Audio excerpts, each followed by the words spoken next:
Здравейте, мили приятели!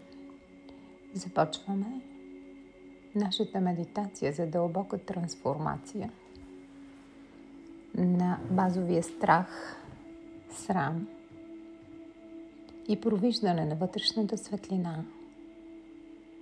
Разбира се, ще работим с метафорите на изкуството на езика да преобразува. И така настанете се удобно. Настанете се много удобно. Разположете тялото си така, че да го усетите тежко, но стабилно върху земята.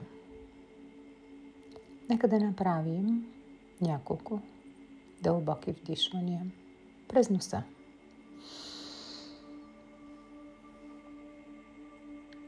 Издишаме. Издишаме така, че да няма остатъчен въздух. Ето аз разговарям, говоря, издишам, въздухът издиша, издишам, излиза. И сега от само себе си отново поемам дълбоко въздух през носа и издишам през устата. Сега малко по-повърхностно. С крайчица на носа издишаме. Превръщаме струята въздух в нишка и наблюдаваме движението на тази нишка.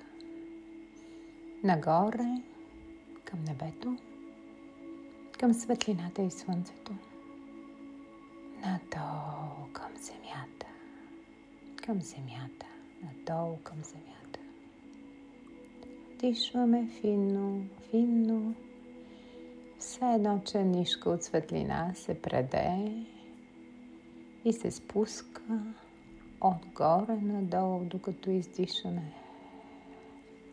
И това е един конец на съдбата, на една вътрешна светлина, която да усетиш, когато си се отпуснал сега.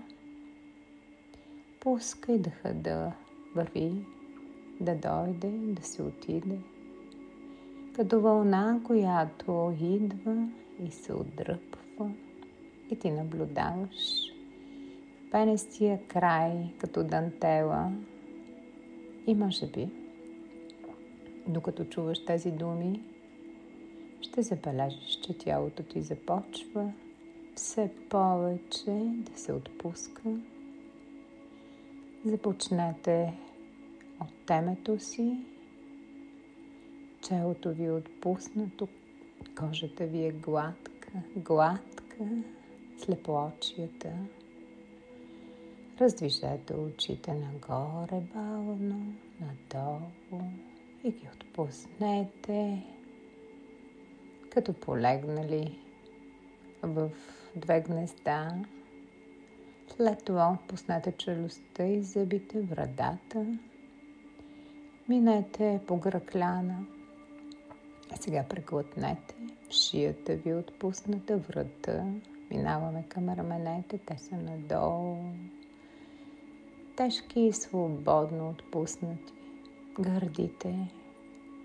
Коремът и гърдите едва забележимо се повдигат от само себе си под струята на въздуха, който влиза и излиза. Краката и бедрата са ви тежки и отпуснати. И ума ви просто започва да се носи. И някъде, и където и да е,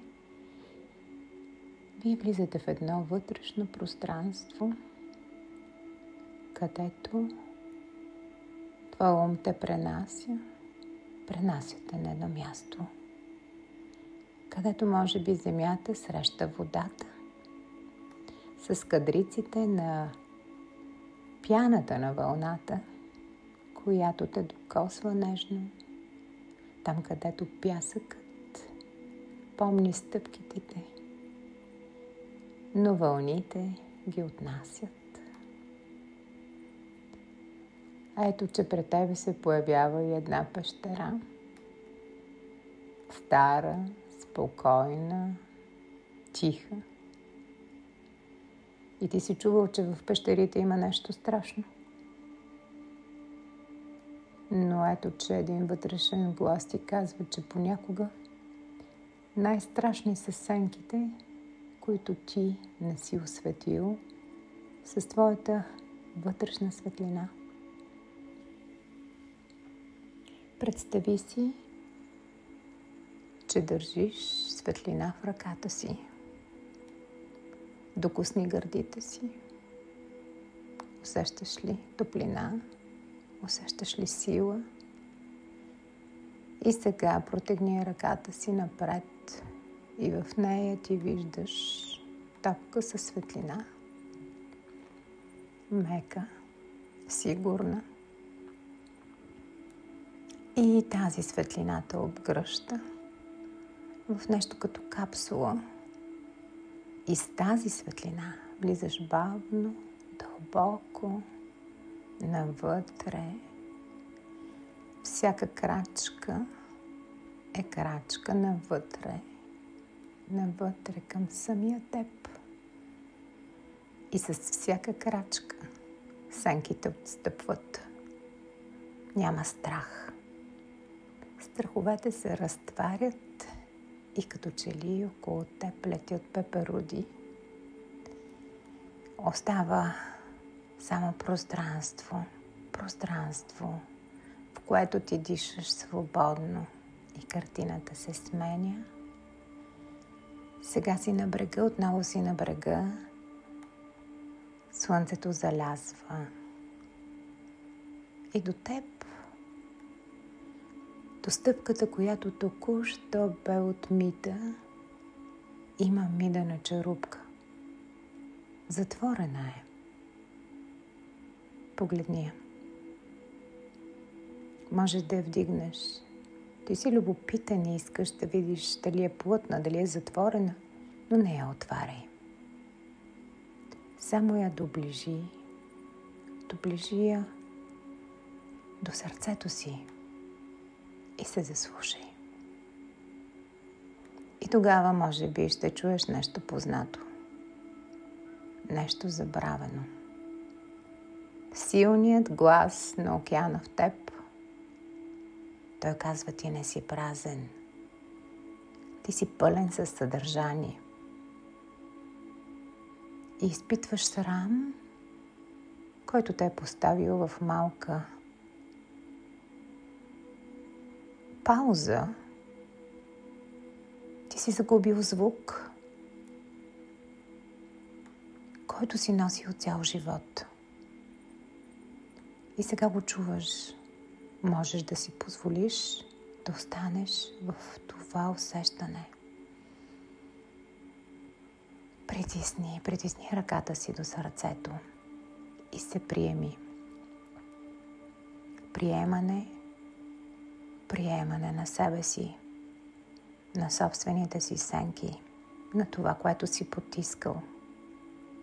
И глас, който звучи, за който има място да се изяви, да бъде чут. И така остани още малко. Или бавно, с темпото, с което в момента искаш да се придвижиш. С цялото усещане за светлина и добро самочувствие. Можеш да се върнеш отново в действителността, там, където тялото ти е удобно разположено, а ти дишаш в тази стая, бавно, с една светлинна нишка. И когато се върнеш отново в тялото си и усетиш пулсацията на сърцето си и усетиш, че нещо се е променило, знай, че ще го носиш винаги със себе си. защото си малко повече светъл. Защото ти си изграден от светлина. Диши малко по-дълбоко, малко по-дълбоко.